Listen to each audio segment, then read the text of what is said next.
You have just heard the UNTV Community Prayer. Be with us in all our daily prayer. Or join our top-of-the-hour community prayer via web streaming. Just visit www.ncgi.org/cp. Building a prayerful nation through broadcast evangelization.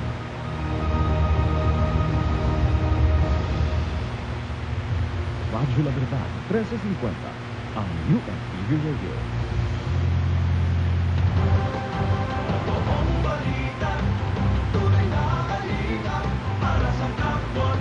Radyo La Verdad, 1350. UNTV Radio, Radyo La Verdad, 1350, totoong balita, tunay na kalinga para sa kapwa.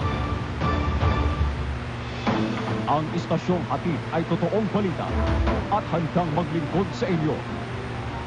Ito ang Radyo La Verdad 1350. Totoong balita, tunay na kalinga para sa kapwa.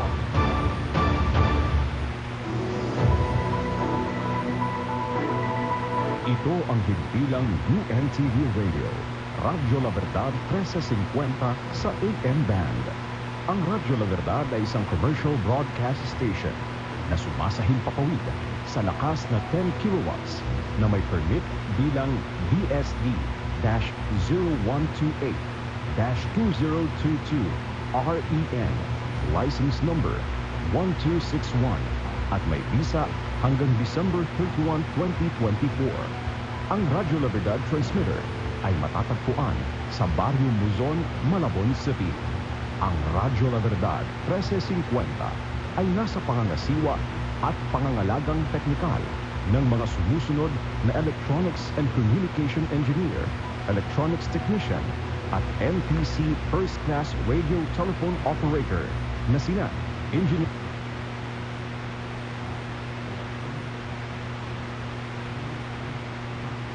L.E. Akuin, Electronics Technician na may ECT license number 13295 at Roger M. Arcano, First Class Radio Telephone Operator na may NPC license number 23-1PNCR-27160. Ang Radyo La Verdad 1350 ay pansamantalang nagwawakas ng pagsasahimpapawid.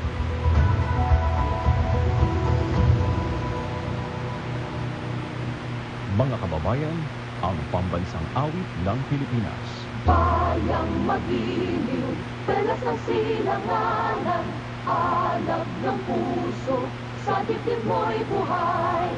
Lupang hinirang, dulang ka lang magiging, sa manlulupig, di ka pasisiin, sa dagat at bundok, sa simoy at sa langit mong bugaw. May dilagang tula at awit sa paglayang minamahal. Ang kislap ng watawat mo'y tagumpay na naglilining. Ang bituin at araw na kailan pa may di magdidilim.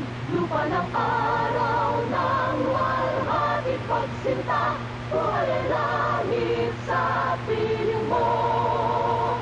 Aming ligaya na pag may mga api, ang mamatay lang dahil sa'yo.